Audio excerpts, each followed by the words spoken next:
Hello and welcome back to the Games Embassy with the Ambassadors of Gaming. I'm one in your army of hosts, Ambassador Billy. What's up, guys? I'm Ambassador Jason. And welcome to our corner of the internet where we have news about stuff. Jason, how you doing today, buddy? Doing well. Just finished looking over that new Pokedex leak from Sword and Shield, so that looks really interesting and awesome. Oh yeah, definitely a hot button topic there, man. Just anything Pokemon related is just gonna get a lot of attention, man. I know. I can't wait for us to talk about all that. Oh It's yeah, gonna be great. definitely looking forward to the show today. But yeah, so yeah, just this is the first show for me. Actually, no, this is the first show without Mike, but it feels a bit different this time. I think like a lot of responsibility on our shoulders. We got this. We got this. We got this. But yeah, so go ahead and take us away with the plug there, Jason. Yes, we have a nice little Patreon page where you can get some cool perks and goodies like early access to shows, getting your comments, questions, and concerns right on the show, and exclusive content. If you'd like to support the show and get some goodies, you can do so over at patreon.com/ambassadors of gaming. Awesome. So definitely do support us on there. And without further ado, I think we should get into the updates, announcements, and other miscellaneous news. So let's kick us off with some Fallout 76 related news. Dum dum dum. ZeniMax has ZeniMax has to refund Australian Fallout 76 buyers.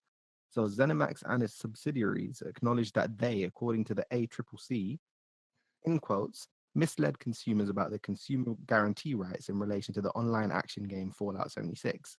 Yikes. ZeniMax is refunding those who asked for refunds in Australia from 11/24/2018, so that is 24th of November 2018 until 6th of January 2019. No, is that 6th of January or was that 1st of June? I think that's the 1st of June. 1st of June, yeah. Yeah, the dates are the other way around, so it's just my Britishness, excuse me. So yeah, that's interesting. It's a lot of noise around Fallout 76. Yeah. I didn't play it. Like I played all the other Fallouts. I didn't play this one, and I'm glad I didn't. Right, you wouldn't be the only one, to be honest. I mean, I tried getting into it. Yeah, it's a very niche kind of game. I mean, even the normal Fallout games, they've got like, I don't know, would you agree? Like they have like a bit of a cult following, Yes. like Yeah. very I mean, specific group of people, ardent followers. I've played them. I haven't beat any of them. They're great games, and I do enjoy them, but I don't have that passion to just go out and just like beat it. I do enjoy playing it though. It is a lot of fun. Oh yeah, I mean, I think Fallout 76 missed a lot of beats that made the kind of the mainline games so very enjoyable. Like you had NPCs. the NPCs being the main thing. Yeah, and there's so many NPCs in the other games that the lack of them just makes you feel like, hold on, what is this world? Like just picking stuff up off the ground. It just feels very empty. I mean, I tried the short stint that I kind of gave the game. It was very much like, you run here and you pick up this item, and then you run there and you pick up that item, and then you go to this place and you fight some of these weird zombie like irradiated things, and then like it just seemed very blah. Just not a game for 2019, like or even 2018. I mean, like, come on. Of course, I mean, yes, it's an online game, but I mean, it shouldn't have looked that bad. I mean, ESO, like the thing is, ESO has got like things that Fallout 76 should have had. So if ESO doesn't look like the most mind-blowing game, it's still fun to play. Like there's so many features, so much content to it that you can literally lose hours playing the game. So Fallout 76 really needed that, and it's a shame that they pushed the NPC update to, I don't even know, like maybe that's going fiscal year 2021 at this rate. Who knows what's happening nowadays? I haven't heard much about it. I feel bad for those that bought it. It was terrible. Oh yeah, definitely. All right, moving on from that, Bloodstain receives a Switch update. About time. The patch addresses performance and visual issues with the Switch variation of the game, including load times, crashes, input lag, and visual quality. I didn't buy this game, but I saw several people playing it, and comparing that to the PS4 version, it was crazy different. Like going between the loading screens and such. Well, not even the loading screens, just going to new areas of the map, and that pause and load that they had to do. It was I don't know how that got passed and got, released like that. Yeah, yeah. I mean, yeah, I remember Mike documented very thoroughly the troubles he was having with the game, like the crashes and like the hangs and stuff. They was it was crazy. Like I didn't personally play the game. I didn't really kind of look into it too much, but yeah, it did seem to be played at least on Switch with like a lot of issues. So I mean, Yeah. is it like you said, it's about time. It's about time. Needed a fix, and it seems to. I mean, the more fixes broken games get, the better, I guess, right? Yeah, but it shouldn't be like that. You know what I mean? Like, it took them, Yeah, first of all, it took them this long to make create the patch. It shouldn't have stuff like that to begin with. It yeah. It shouldn't shouldn't be have. made a standard. Yeah, Hmm. absolutely. Um, yeah, I mean, after those two after those two updates, definitely, it's looking up for the next one. The PS4 is the second best home console of all time. It's second best selling home console of all time. So in Sony's recent financial report, the company announced it had shipped a whopping 102.8 million units. That's a lot. Wow. Yeah, I that's bought like two. legit. But yeah, right, right. I mean, I definitely have like three or four, like two standard PS4s, and then like two Pros, one black one and one white one. Do you play them though? The white one, yeah, but the other ones Okay. just sit there. Like, I don't play either one of mine. I got the regular one and the pro. I Right. mean, I tried. Like, there were some games like I got the pro for Destiny 2, Mm, and then what killed me with that was, obviously it was Destiny 2 at launch, and then the people I was playing with just stopped playing. So I was yeah. hoping, because I have Persona on the PlayStation 4, I was hoping they were going to port that to the Switch, which I would really love for them to do. But they Right. haven't, and I haven't beaten Persona. I know if it was on the Switch, I'd push myself to beat it because I would have it with me. But and I Yeah. love the Persona games, but I really wish, like I said, they would just port it to Switch already. That and 4 and 3, it'd be great. Oh yeah. I mean, it's. I played Persona on PS4. It seems like a game that It would was be beautiful. perfect. It's like on the go, like being able to play on the go on the big screen, whatever. Like it just seems like it would fit in that form factor really well. But yeah, I mean, I guess we could drop that 102.8 down to 102.7 something something something. Take your two off, like let's not count your two since it's not being played. No, but congratulations to Sony for that. I Oh, mean, they really definitely. needed that coming from the PS3. Yeah, Um, huge that win. is great. Moving on, Pokemon Go passes 3 billion in revenue. I love Pokemon Go. Wow. I've been playing since its release, and I honestly believe it would be doing. It's doing well now, as you can see, 3 billion in revenue. But there was a huge fall off several months into the game, and then it has the same thing that most mobile games have. It launches, and then they just take forever to release new content, and forever, and then they lose a lot of their audience. If they were pumping out content, every couple of months, at least every month and a half to 2 months. And I know it's Yeah. not easy, but some kind of notice to get players, excited. I think most of the audience would have stayed. It has grown. There Yeah. was a dip, and it has grown, and it's better than ever right now as far as the gameplay. We have the battling, the trading, the raids. There's about to be a huge Team Rocket event coming up. Yeah. They are doing well, and I enjoy playing the game. I really Yeah. do.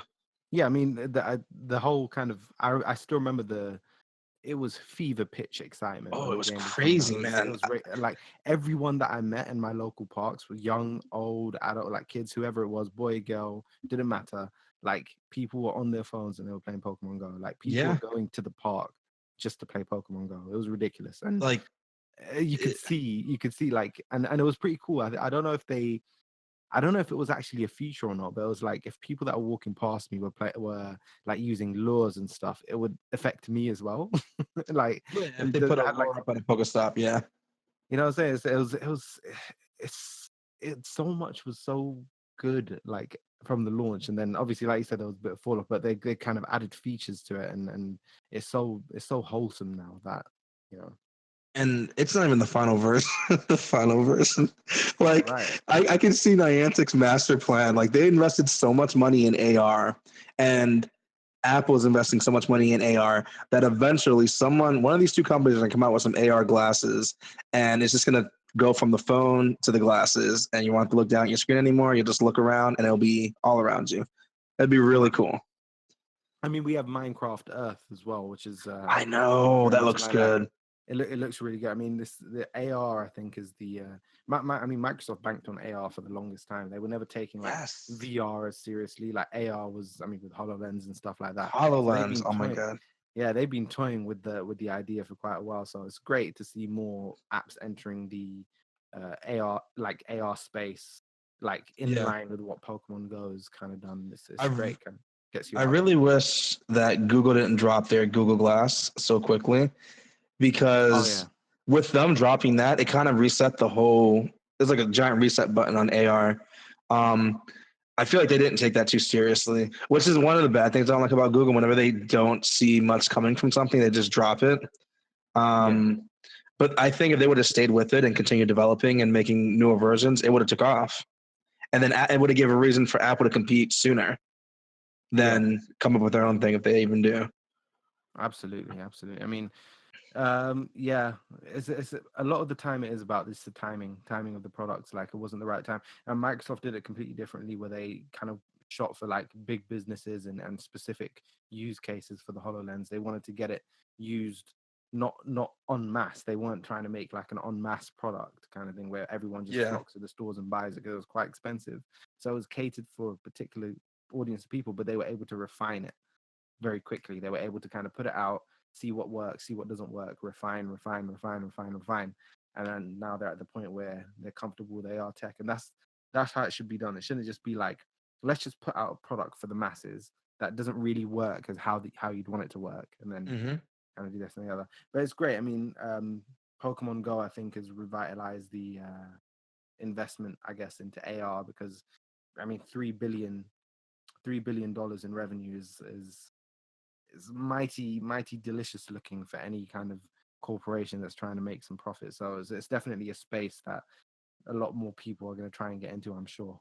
Yeah, and it's not even like pay to win. Like their monetization of the game, it's very fair. Um, I've never felt Yeah. at a disadvantage for not spending money. Not saying I don't spend money. I spend a lot of money on Pokemon Go. Like, if you go all the way back, I wish you could see how much money you spent on these apps. If I were to load up and find out how much I spent, man, at one point I was spending at least $20 a month. Oh At one man, point for a good minute, um, but I was happy. Like I was enjoying the game. It wasn't like I was you throwing getting money value at out of it. it. Yeah, Yeah, yeah, I'm getting value out of it. And it was just time over convenience. Like I was mainly using it to get more egg incubators to hatch more eggs. 'Cause that's what I wanted to do. I could very easily done that with just the free one they give you and keep, doing that. I wanted to hatch many eggs at the same time. So that's what I was doing. And yeah. I still enjoy the game today, and I'm glad they're doing well. Hopefully, other people pick up their practices with making money and not screwing over the consumer. Absolutely. I mean, yeah, amen to that. Amen to that. I mean, it's great. It's great to see studios doing well with a game that they've kind of put a lot of heart into. So Mm-hmm. definitely. But anywho, yeah, I don't know how really to segue into this, but EA has some announcements. Oh man. So EA wants to release NBA Live 20 on next gen systems, and has cancelled its current gen release. There is also no new Battlefield game, sorry, coming in 2020. Although they have done like a year two Battlefield year five, like year two edition, which is a bit odd. And then EA games and Access are also coming back to Steam. However, you'll have to also have Origin to play them. So it's probably going to be like how Ubisoft does it, really, where you can buy the games on Steam, but then you need to have the Ubisoft launcher. So it Yeah. kind of, yeah, part of the installation process of the game is that you must also install the Ubisoft launcher, and then when you launch the game, it launches the Ubisoft launcher, and then it launches the game, which is just arsey for no Annoying. reason. It's like, Yeah. why? You know what I'm saying? It's just cancel the Origin project altogether and just move it over to Steam. Like, if, you could still make money from Steam, I'm sure, Oh yeah. yeah, I mean the NBA Live 20 situation. That's interesting. What's your thoughts on that, dude? Um,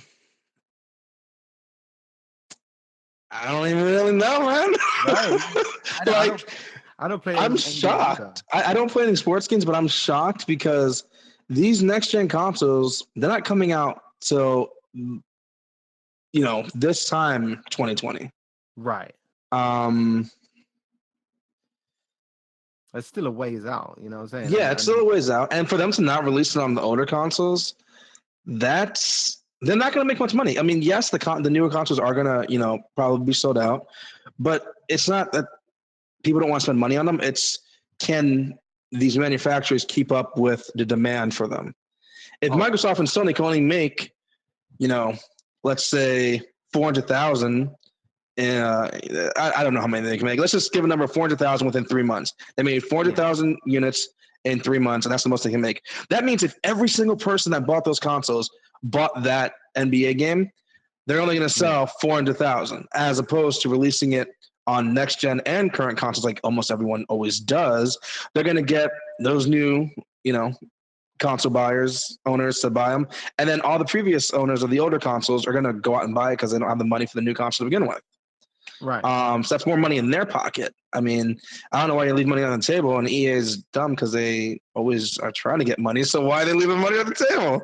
Right. I mean, one thing that they did with like FIFA games, if we're going to talk on like EA Sports games, is that like, they made like the new features, all the kind of stuff, and they did this for at least I think 2 years or 3 years into the new generation, like Xbox One and PS4. They did like legacy editions of the game on like 360 and PS3, where it's like because they can't push like visual fidelity any further, Yeah.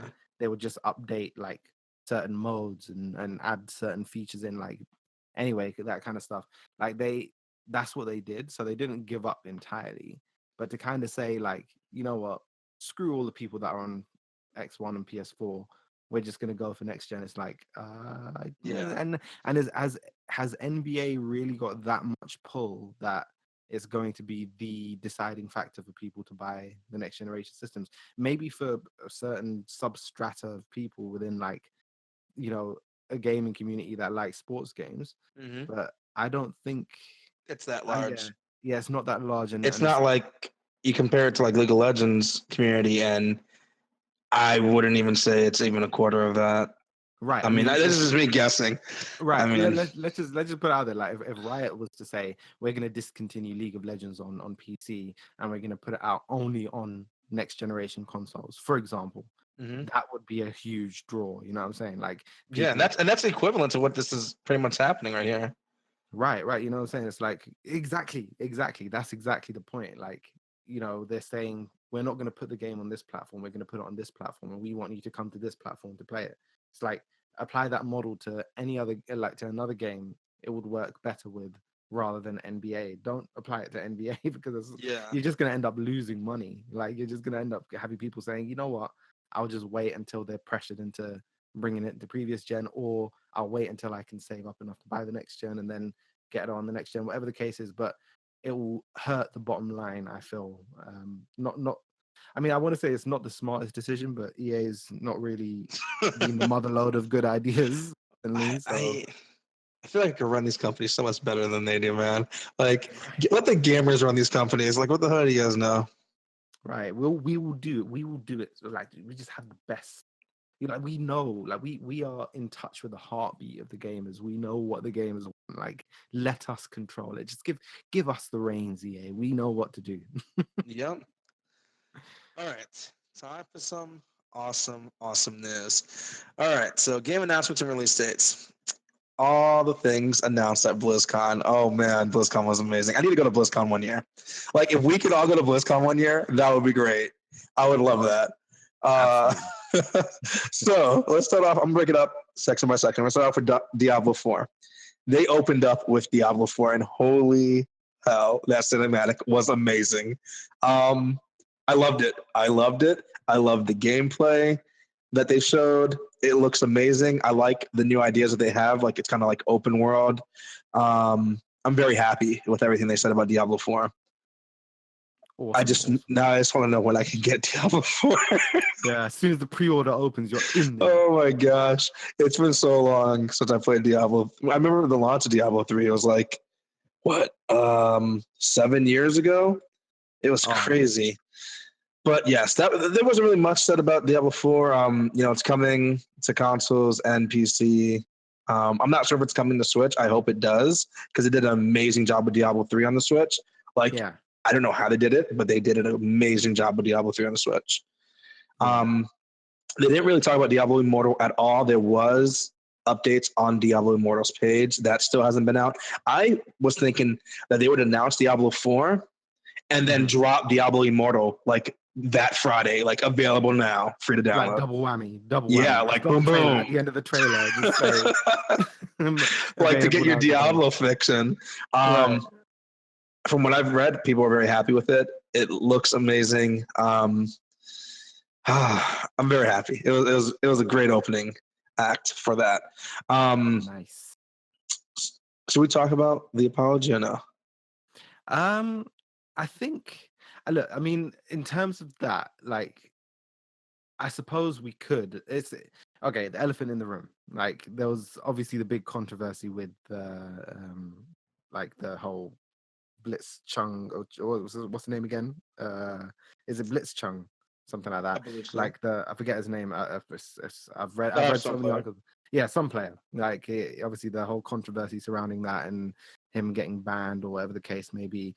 And the apology seemed a little bit. I mean, it was good that they acknowledged it, and it was good that they acknowledged that they could have done better about Mhm. the handling of the situation. So it's a start. But I mean, I guess some people are always going to be like angry about it, Yeah, or and they have a right to be angry still. I felt like the apology was meaningful. Like I felt like he was going to tear up while he was doing it, but that might just be me. hmm, Um, and they admit that they were wrong, and I accept their apology. yeah, What they did was wrong, and they said it wouldn't happen again. And the next time they'll, think twice before taking any action.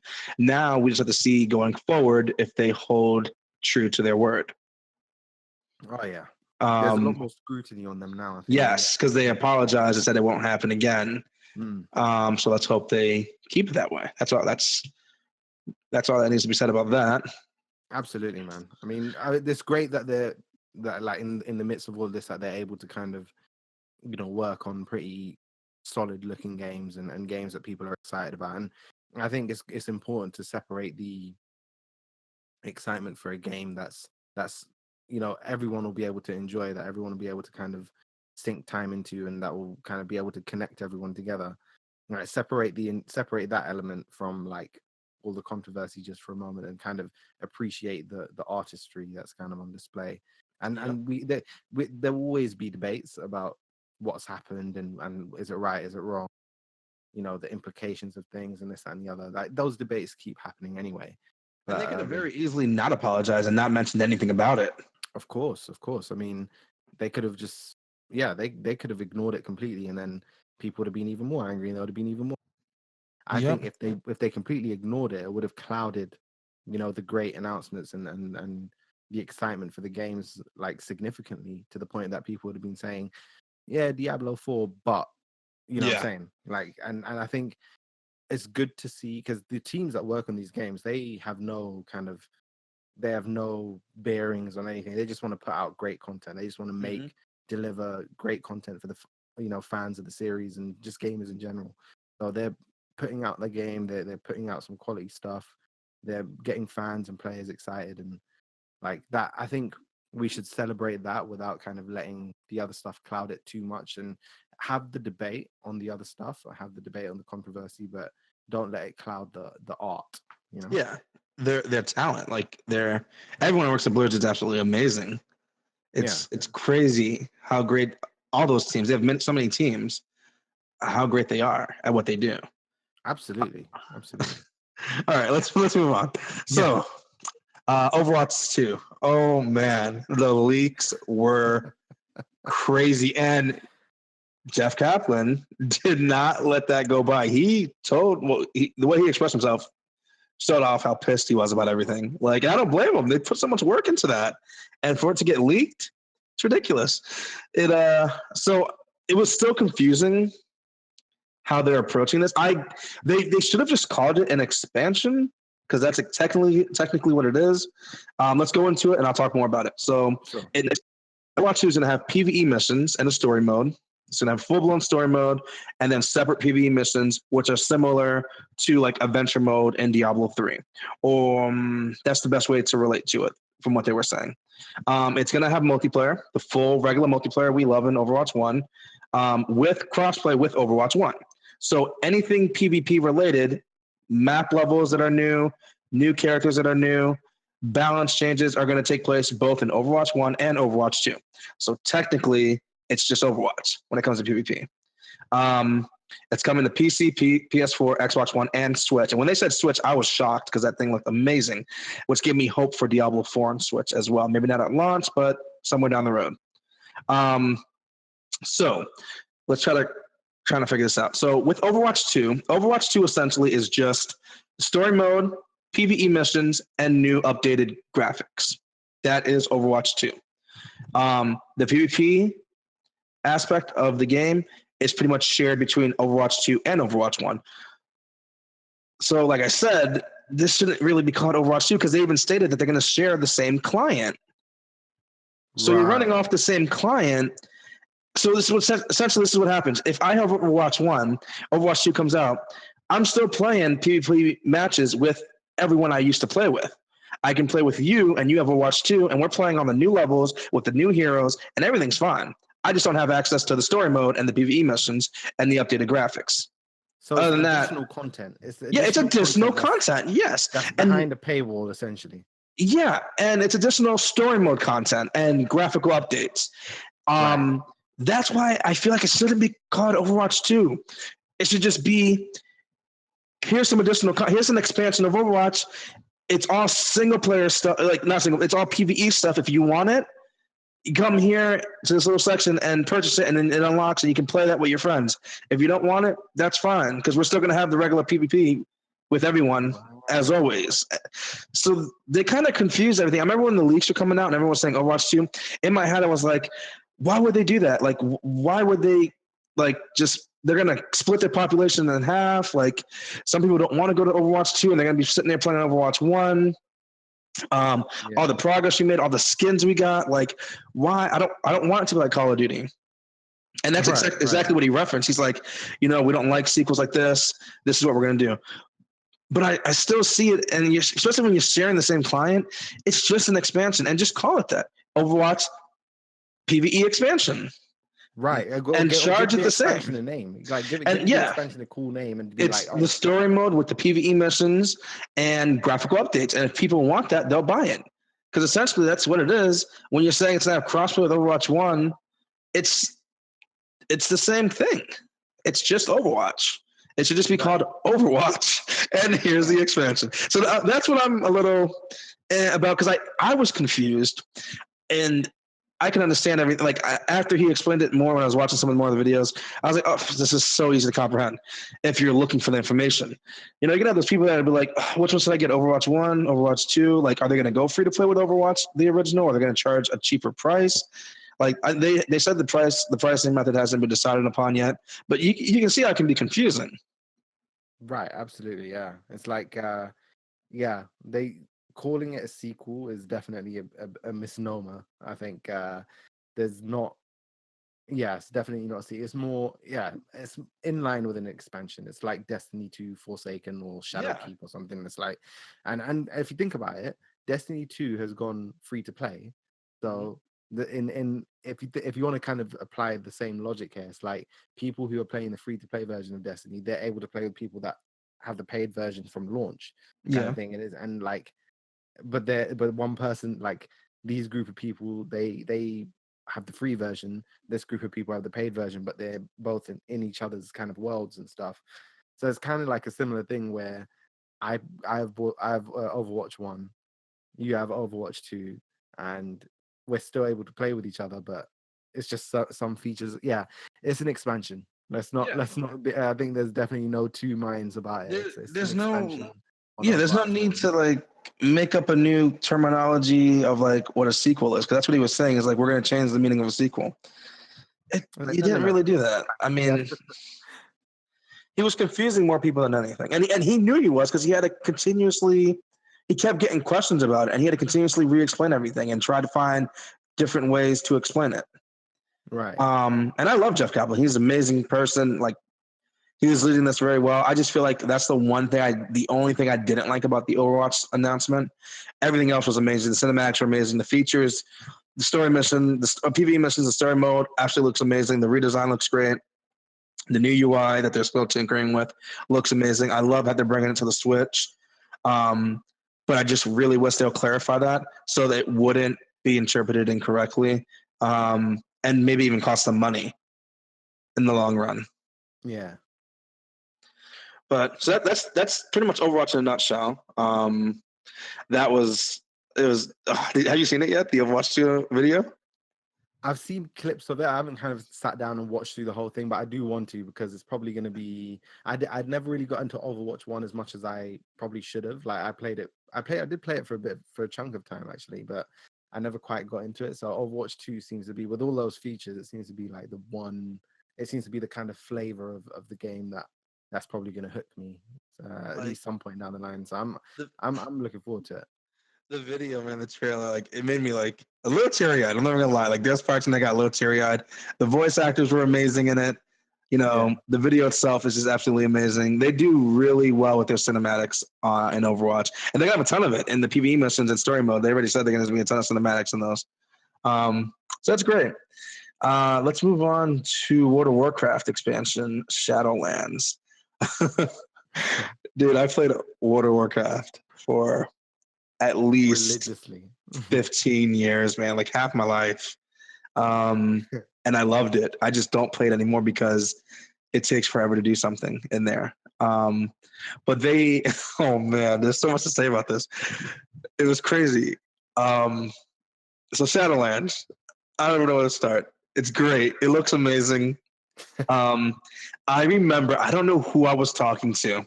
I know it wasn't Mike.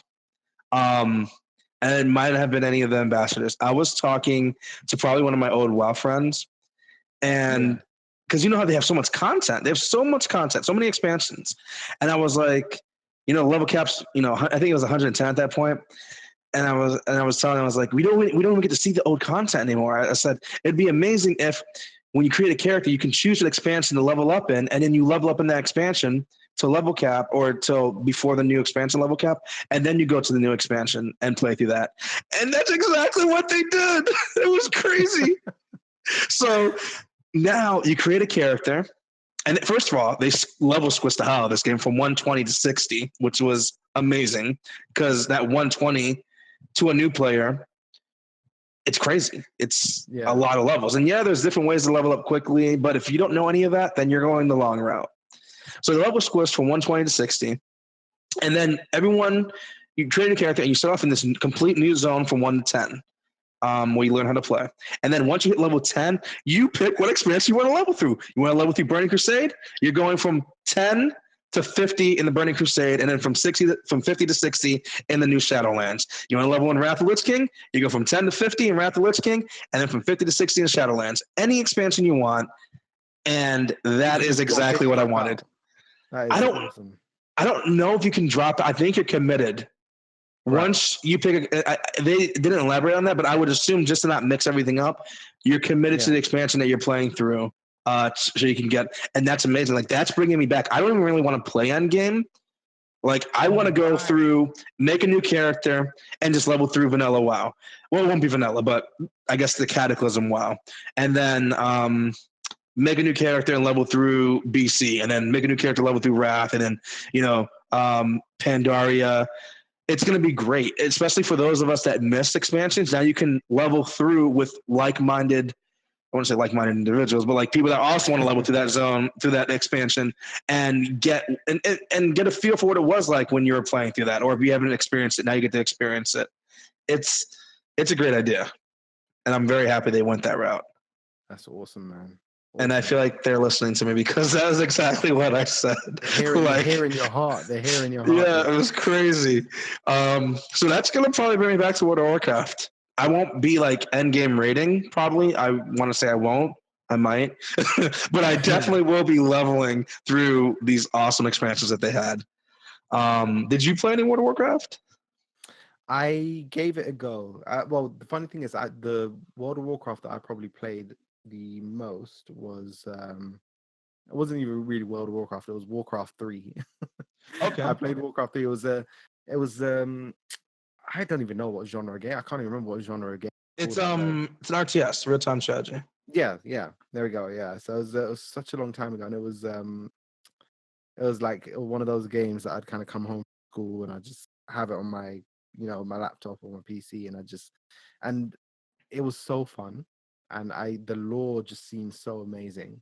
And then I remember seeing things about like World of Warcraft and reading up on it and whatnot.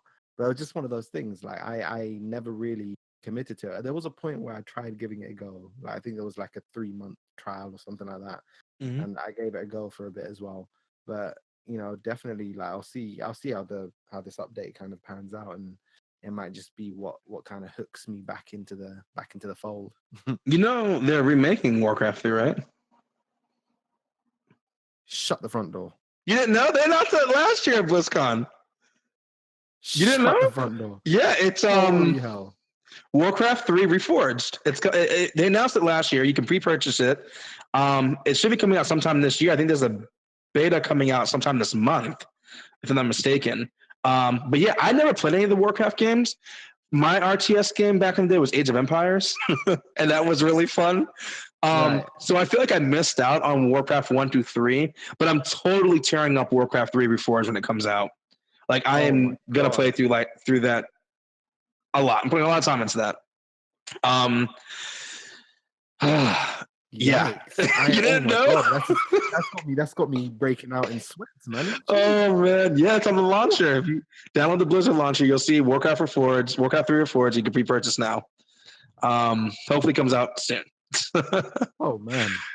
um, but yes, I didn't get a chance to play Warcraft games. Even like when it came to Diablo, I didn't play Diablo 1 or 2. I started off in 3, and it was Same. amazing. Same. So Love it. there wasn't any real announcements for StarCraft, and unfortunately, there wasn't really much announced for Heroes of the Storm, which I absolutely love. Um, Heroes of the Storm, it's a MOBA. It's Blizzard's MOBA, which they took forever to jump on bandwagon for, and that kind of cost them everything. But I honestly feel, and I know they mentioned they have several mobile games in development. I feel like if they were to take Heroes of the Storm and throw it mobile, I think it would bring the game back to life. Not that it's dead right now, but mobile MOBAs are really popular, Yeah. and with the IP that they have, if they were to throw it mobile, they can reach a larger audience. Because Hot Heroes of the Storm, it's not the easiest game to run. Like if you have a gaming PC, you're running it easily. But there's a lot of gamers out there, like you can run League in almost anything.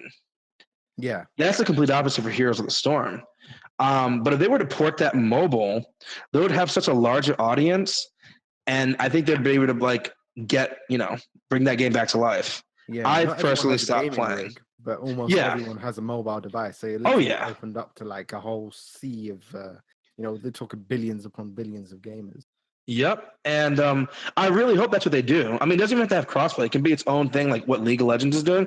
But look at League of Legends. League of Legends creates their mobile MOBA, right? That's not even coming out till like middle of 2020. And the pre-registration for Android was let me double check. I think it was like 40 million. 40 million. Jesus. Let me double check.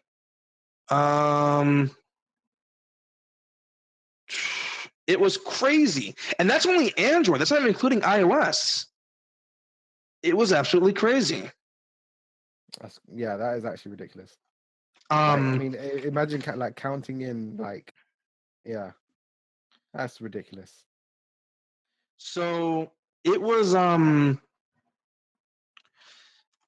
it was it was astonishing. It was like just Android users, and they hit that registration without any advertising.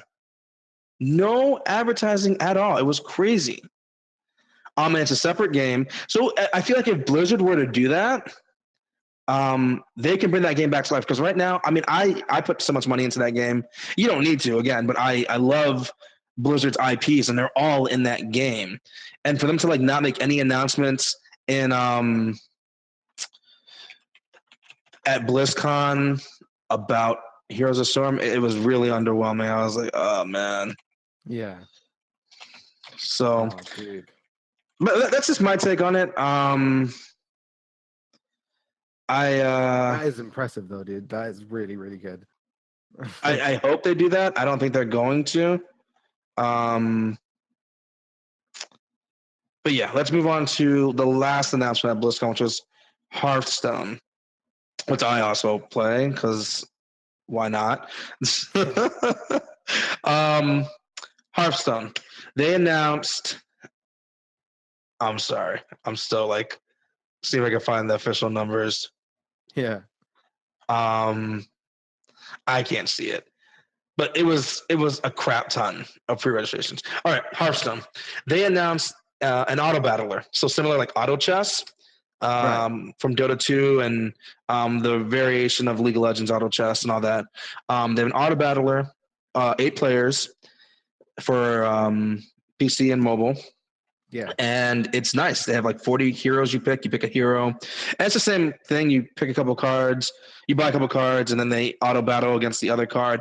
And what's like, say if I have 2 cards and my 2 cards beat your cards, the remaining cards that are left will attack the opponent's face, and then you rinse and repeat, buy new cards, upgrade them. It's the same formula. You buy 3 versions of a card, is like buying 3 versions of a hero from the auto chest, and upgrades them and whatnot, gives them new abilities. And that's pretty much last man standing. I'm excited for it. I'm available to play it tomorrow, like the beta version of it.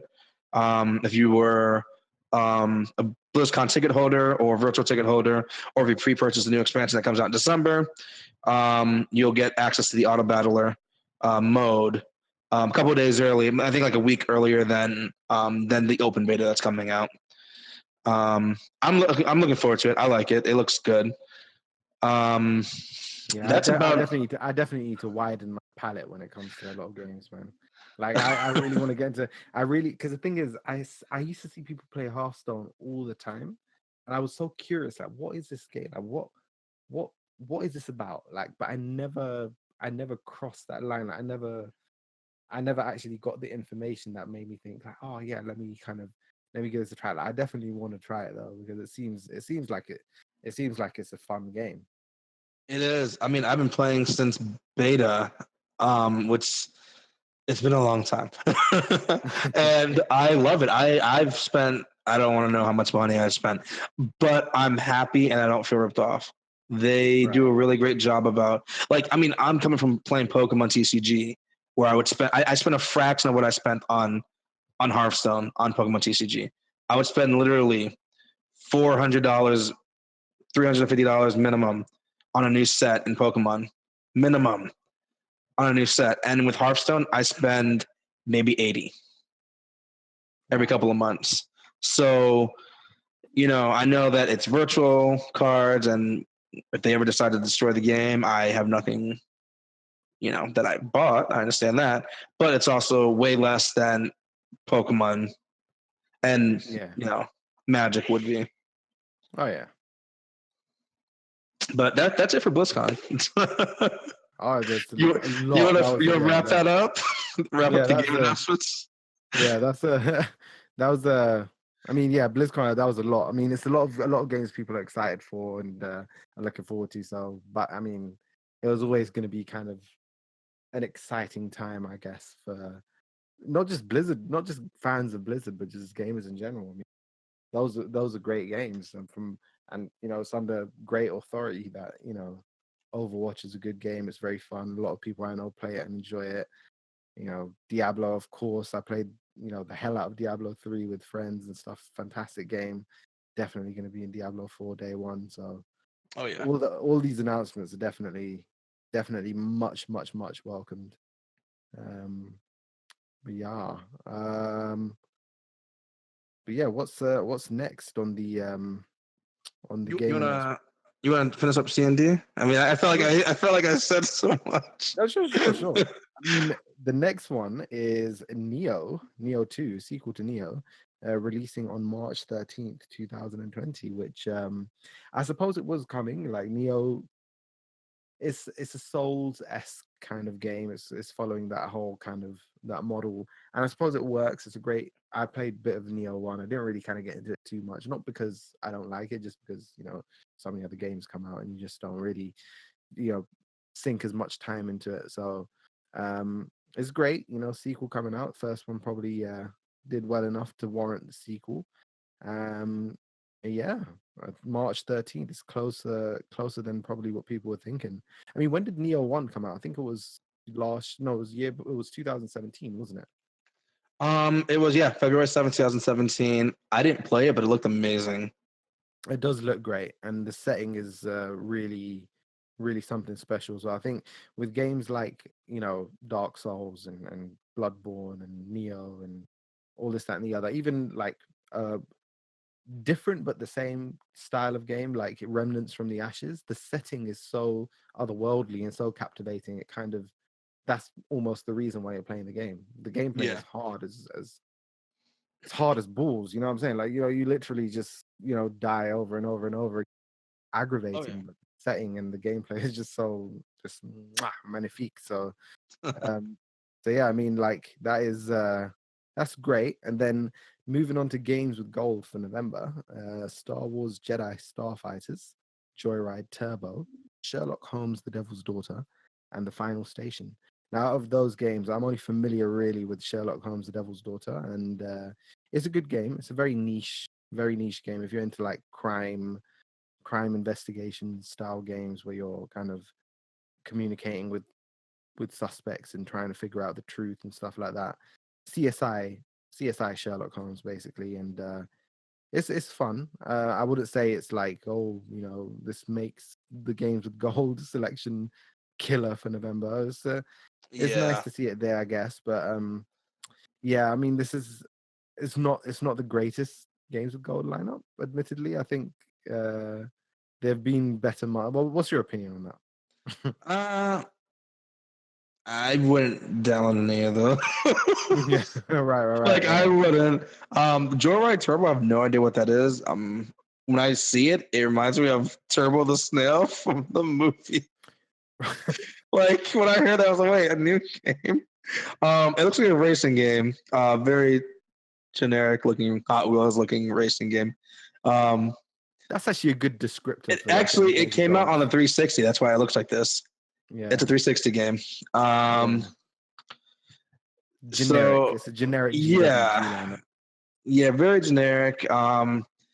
I wouldn't be too. I mean, the Jedi Star Wars. I can't even talk. Star Wars Jedi Starfighters. Another 360 game. Came out in 2002.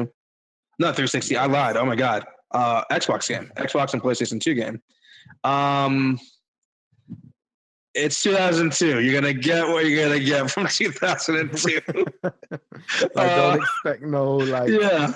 next gen visuals with like crispy smooth 60 FPS. Like, I no. mean, I love gaming for 2002, but don't Right. expect much of that. And then the Final Station came out in 2016.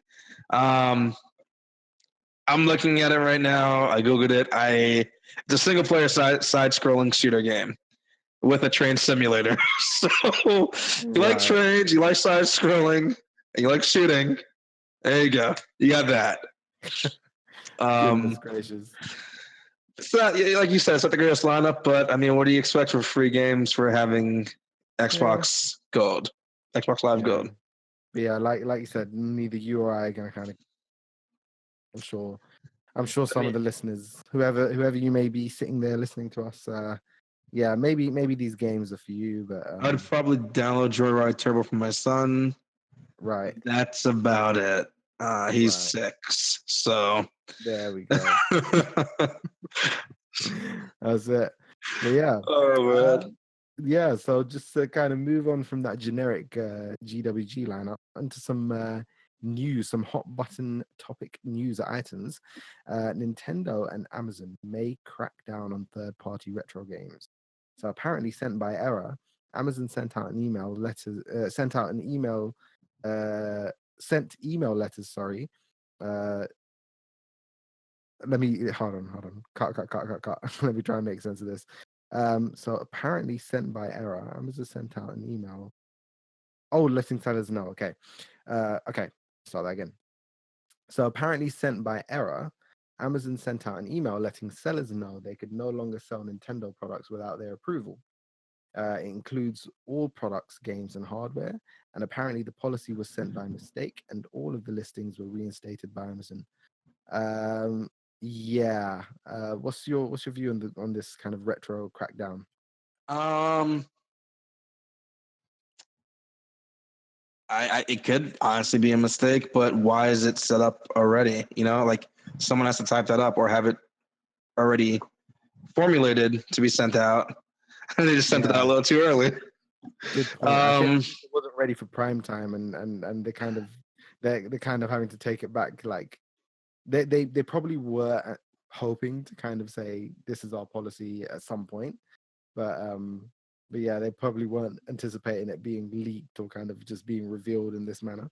but I mean, third-party retro games. I mean, Yeah, like if they don't sell on Amazon, they'll sell on eBay. If they don't sell on eBay, they'll find another website to sell it to, sell but it through. I mean, it's not gonna really stop it per se. I yeah. don't I think mean, I I don't know. people will find a way. Yeah, There will like always be a new way. yeah. There's I don't see this being like a giant. Oh my god, they're gonna stop selling it on Amazon. If you want third-party retro games and hardware, you're gonna find it very easily. Oh yeah, absolutely. So, all right. Well, let's move on from that. Ubisoft wants crossplay to be the standard in their games. During the earnings call, CEO Yves Guillemot, I think I mispronounced that, told It's a weird investors, name. yeah, Or something like that. uh, they told investors that our goal is to put crossplay on all PvP games we have over time. That's well on the way. I like that goal, and I want that to be the standard for all player versus player games, or just any games with multiplayer in general, PvP, PvE. But let's get Ubisoft to get their games working correctly first. That would be great. From launch, right? Get your games Yeah. launched right. Even if you have to update and add crossplay and afterwards, like post like a year after the game releases, just get it fixed. Like make sure the game is working. Then think about all these additional stuff. Crossplay is cool, but not before a fixed game. You know what I'm saying? It's like a fixed game always takes precedence.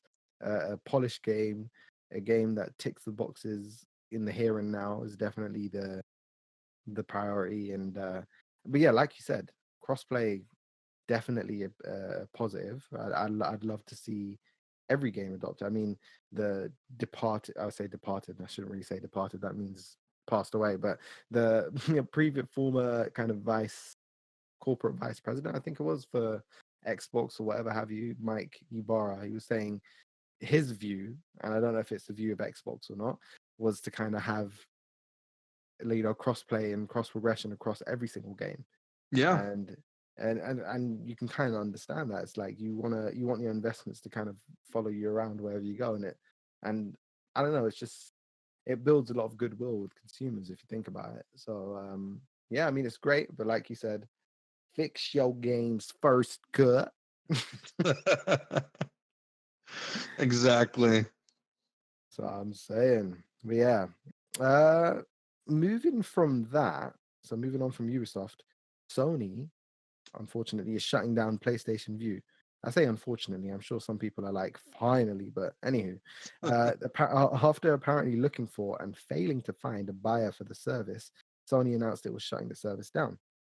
The mods data we could find that said that the service roughly had about 500,000 subscribers, a minute portion of the ecosystem. Sony stated the reasoning was due to pricing for acquiring the rights to stream TV shows and didn't really have the right connections to make good deals. Sony is also known for being one of the smaller movie producers and not being very profitable outside of PlayStation. Yeah, I mean, there was a time when people said View was going to be. It's hard to believe it now, but people said View was going to be the kind of cable killer. But yikes! It's like that Steve Carell meme, like that GIF like where he's kind of just gritting his teeth. Yeah. Oh man. Right. It's, I know exactly what you're talking about. Yeah, exactly. I'm sure. Yeah, it's what you could visualize it, right? Yep. Uh, that's crazy. I mean, I always said, like, whether it's Sony TV, Sony mobile, Sony laptop, Sony anything, their bread and butter, their kind of creme de la creme is always going to be PlayStation. That's people associate Sony Sony and PlayStation. Like that's you look at Sony, you think PlayStation, and I think it's for the best of the company. PlayStation is a great brand. They put out quality content. Like it's a great identity to have, but kind of putting a lot of eggs into that basket definitely is it's definitely a bit of an L to hold. That's for damn sure. I mean, but I mean, let it go and move on. Like, absolutely. start spending money elsewhere for more research and development to make, Right. either something new or enhance what you have that's going well. And I will say this: with the kind of partnership between Sony Pictures and Disney, sorry, like it's not really a space that Sony needs to worry that much about. Like they can have a great partnership going with Disney Plus if they want to. With Disney on Disney Plus, it's already going to be a popular platform. So if your content's being pushed through there, then you can get a slice of that pie as well. There's so many avenues that kind of Sony can take. Like, on you don't need to be like, and I feel like it's kind of like that with the launchers too, with the game launchers on PC. You don't need to have your own brand of it. If something's going well, partner up with it. Simple as that. Less work on you, because then if it fails, you're not being held accounted. Exactly. Oh my god, it's like when you play messes up, like or Ubisoft Club messes up, like Ubisoft gets the shtick for it, right? Yep. But if the game is solely on Steam and it messes up, then people can say, "Hold on, Valve, what are you doing?" kind of thing. Yeah. It kind of puts a middleman like for the defense of the company that worked hard on the game, because what I'm saying, or work hard on like any content. Absolutely. I mean, if I was in Sony's position, I'd be like, you know what, cut the losses. Let's partner up with Disney. We've got a good thing going with Spider-Man. Let's see what other IP we can get. Like, let's see what else we can partner on. Let's see how far we can push it. Because I mean, Disney Plus, there's a lot of money to be made with Disney Plus. I think. On from Sony at least, especially with the whole renegotiation of the deal, and I think that may have had something to do with it as well. They're probably angling more towards the like towards a more partnering with Disney on that. And I think Bob Iger probably said, listen, if you want to succeed in television, you're going to need us. Otherwise it's not going to work. Look what's happened with View. It's clearly not working for you by yourselves, so work with us, kind of thing. So it's a solid bargaining chip. Sony has an intention to move into that space. Disney's able to help them out. I mean, I'm just purely speculating here, but it'd be interesting. But not only that, that goes along with their games. Like, if Sony's partnered up with Disney, and you saw how well Spider-Man did on the PlayStation on the game, Disney would rather continue their partnership with Sony instead of throwing out their IPs for games, to other studios they may not be familiar with. They know that Sony does well with Spider-Man. They can throw other IPs at them to see if they can stick as well. Exactly. It's a track record. Scratch my back, I scratch your back. It can go really well for them. All right, let's wrap it up with Xbox announcements. I actually like this. I don't think this is bad at all. So Xbox announces the Xbox All Access. Microsoft continuing their plan to have services instead of products, I should say. Oh, it's a product. It's a product and a service. It's just, it's really cool. So the program is similar to the previous program and allows consumers to pay for an Xbox of their choice monthly, and including 2 years of Game Pass Ultimate. That's going to be Xbox Live, Game Pass on Xbox One and on PC. Those who buy an Xbox One X, the highest level currently, through the program can upgrade to the Scarlet in as little as 12 months, given certain conditions. The price is set at $20 a month for an Xbox One S, all digital, and up to $31 a month for an Xbox X. I didn't do the math. There was a webpage that did the math, a website that did the math, and you save quite a bit of money going through this monthly installment um, for an Yeah, Xbox. You save the most money going through an Xbox One S, and you save like $4 going through the Xbox One X model. yeah. And it's not bad at all. Like, I need to get an Xbox. I don't have one, and I'm thinking about doing this. $31 a month, and I have all the games I can play on Game Pass for PC, Xbox, and Xbox Live, and an Xbox. And then if It's I want to great. buy additional game, I can buy additional game for $60, as opposed to me dropping $400 to $500 right now for an Xbox, and then get the Xbox Pass, and then buy a game. So I'm already like what, almost 500, what, a little over 500 in the hole. Yeah. It's not bad at all. Yeah, and knowing that this is like $31 a month, like you budget for it as well. I'm a huge fan of like splitting costs over like a Oh period yeah. of time, because it's number one, you're not taking, like exactly like you just said, you're not taking a huge like $500 hit like right Mm-hmm. out the gate kind of thing. It's spread, and it's like, this month on this date, $31 is going out. It's gonna, and you know what you're getting. You're getting a great system, you're getting great games, you're getting like online multiplayer, all the stuff, all the bells and whistles, and that, this and the other, plus And the ability to upgrade. yeah, That is a huge thing. I mean, for me, I'm a bit jelly that like I'm seeing lots of dollars but no pound signs. It's like like when's this coming to our shores? You know what I'm saying? It's like give the UK some love with it. But and yeah, you I think mean, about like, no good. no, just saying it's great. Like it's a great idea, I think. Yeah, if you think about it, they're not like saying, "Oh, you're paying $31," and then that's not going towards anything. Like, this is Mm, all going towards the principal. You're not paying, like, if you go this route, you're not going to pay an additional $100 or an additional $200 at the end of it. It's not like it doesn't have an interest at all. It's you're paying for what you would have bought, but just over time. So it's yeah. absolutely perfect. And this is where they're going to overtake Sony. This is exactly where they're going to overtake Sony, because come Christmas time, kids want gifts. If I can get, a $500 package for $31 with all those games on Game Pass and only spend $31, that parent's going to be extremely happy to get that game. Like, oh, you want a game console? I got you right here, Xbox One X. But the kid doesn't know what's going on. The kid's like, oh my God, I got Xbox One X. I got all these games on Game Pass. They got me Xbox Live. He or she's going to be extremely happy. And Right. then when the Scarlet gets announced and has an official name, and the kid's like, "Oh, I want that," and it came out just 8 months ago. Well, it's 8 months down the road, and it just came out. My dad's like, my dad's not gonna get that for me. It's like a $700, not $700. It's a Right. 500. It's a $500 console. They just got me the Xbox One X. They're not gonna get me this. Here comes his birthday. Trade in the Xbox One X for the new Xbox. And Done. he or she's mind's gonna be like blown, like, oh my God, my parents actually did this for me. Like, they have that part of the market locked down with this program if it takes off. Yeah, I mean, Like, I was just gonna say, like, services, like products as a service, that is Microsoft's bread and butter. The reason why they turn over billions upon billions upon billions of dollars every year is because of Microsoft Office. It's a oh yeah, product as a service. They used to sell discs, they used to sell products, you'd install it and it'll be locked to your system forever, and that was it. Now, you have like the flexibility.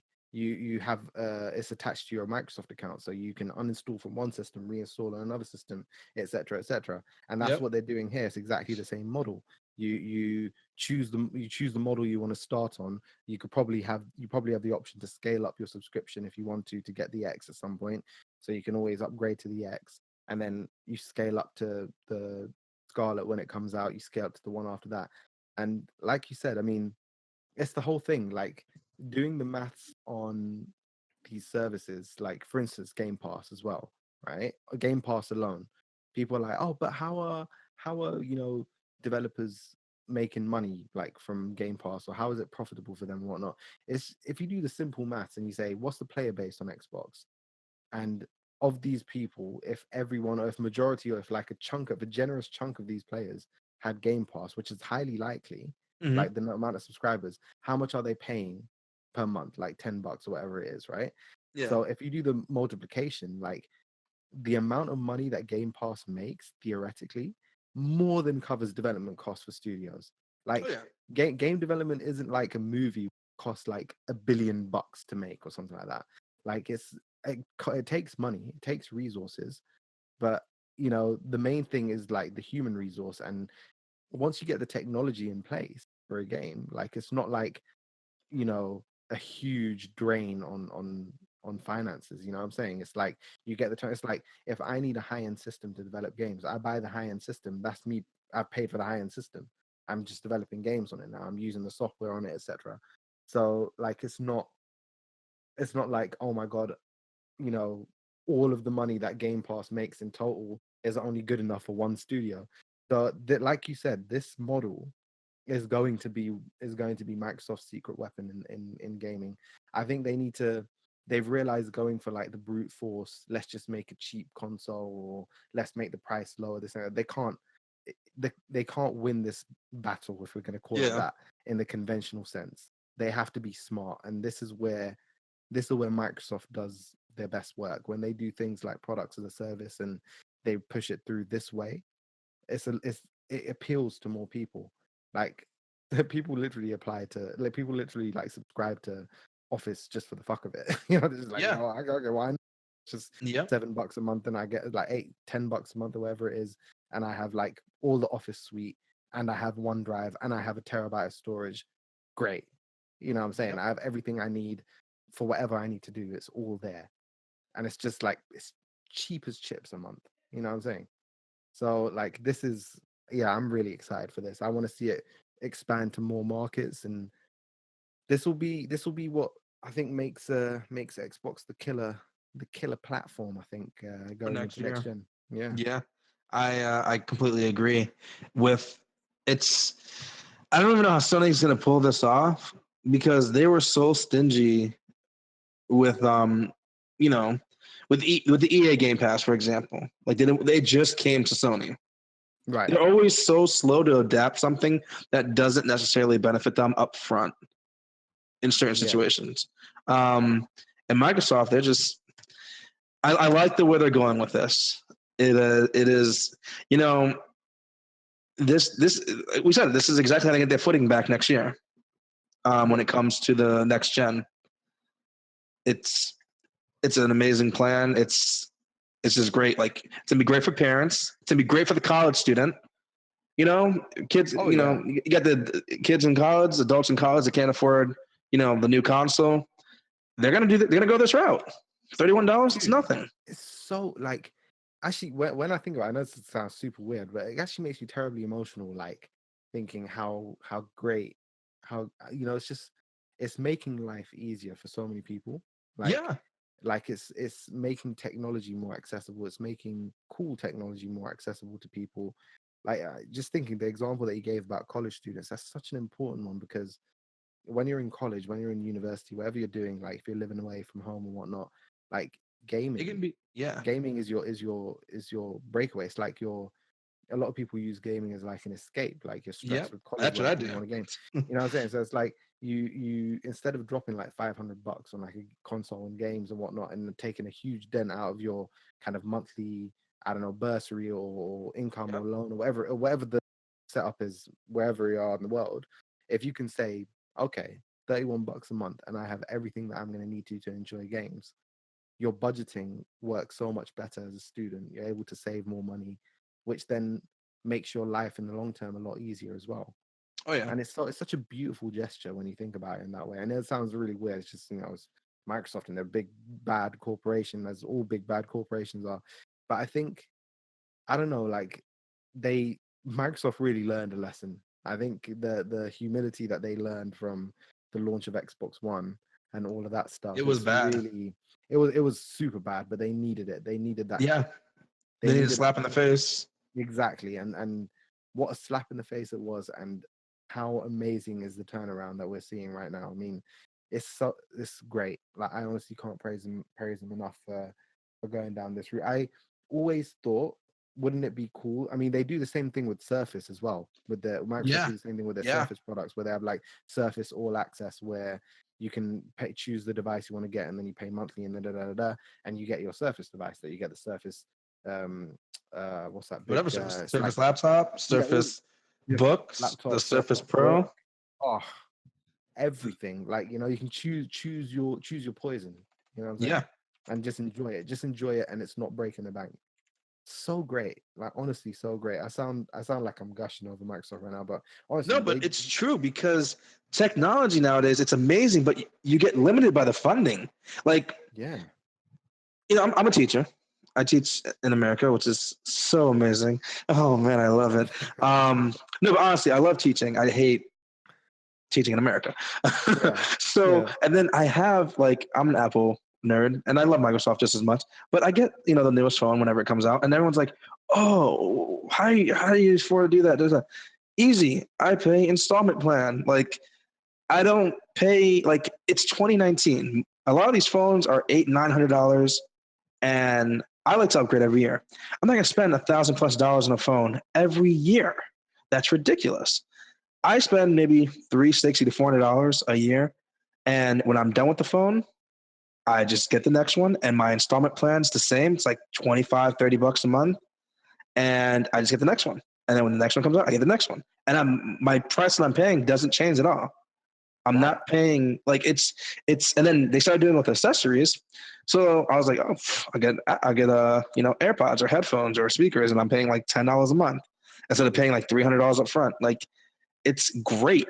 It's great, and I don't see why other companies aren't doing this because That's if you exactly if what you're I did. sitting there, yeah, if you're sitting there, you're like, oh god, do I have extra $300 to just drop on something right now that I would really like to get because I work my butt off, but I may not be able to because of this, that, and the other.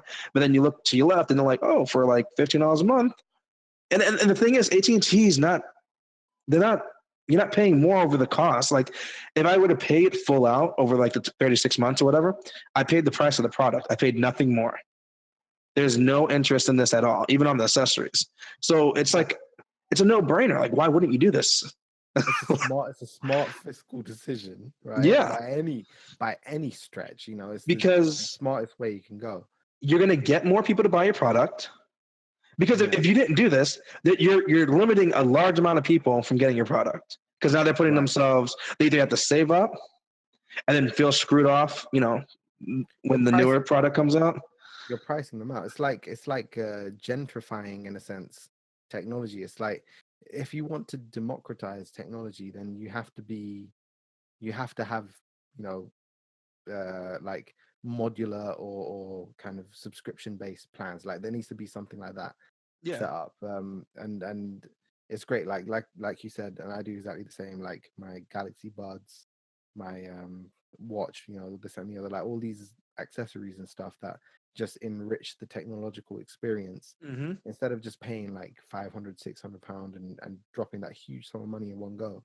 Pay it monthly, break it up, break it down over 24 months, 12 months, whatever the time frame is. Not only do you pay off the device, but you're able to benefit from the technology as well, and it's not breaking your bank. It's Oh yeah. manageable. It's easy to do. And it's not So like you're I putting it think, on a credit card either, where you're paying yeah, interest rate. Like of it's far course, better. of course. And the great thing, and I always say that I've kind of become like I've given this advice to so many people. It's like it's kind of weird, like kind of going off on a tangent here, but it's so important to kind of highlight this. It's great to kind of build your credit as well. You know what I'm saying? Yeah.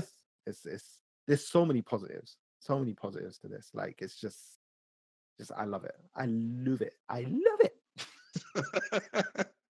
I'm right there with you, man.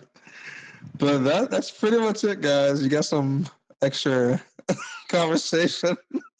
Definitely. It's on the Oh man. We definitely went off on a tangent there on this pure appreciation of Xbox All Access Exactly. indeed. And Oh, I'd rather have that than all the negative news. Like, oh man, this I was oh looking forward to this one so much when I saw him put it up. I was like, oh, I can't wait for this podcast. yeah. This episode was always gonna be a fun one, man. Oh, but yeah. Anywho, do just to kind of close out here, do try and check us out at least once a week, as that's how often we try to do this. And you might like what you find. You can follow us on Twitter. You can go to our Patreon, which is patreon.com/ambassadors of gaming. And yeah, please do support. I'm sure you're going to love what you find there. Lots of good content up there, and we do appreciate all the support eternally in this kind of fledgling stage that we're at. But yeah, really much love for all the support that you guys give. But yeah, I've been Ambassador Billy, And I'm Ambassador Jason. and we'll see you soon. See you guys.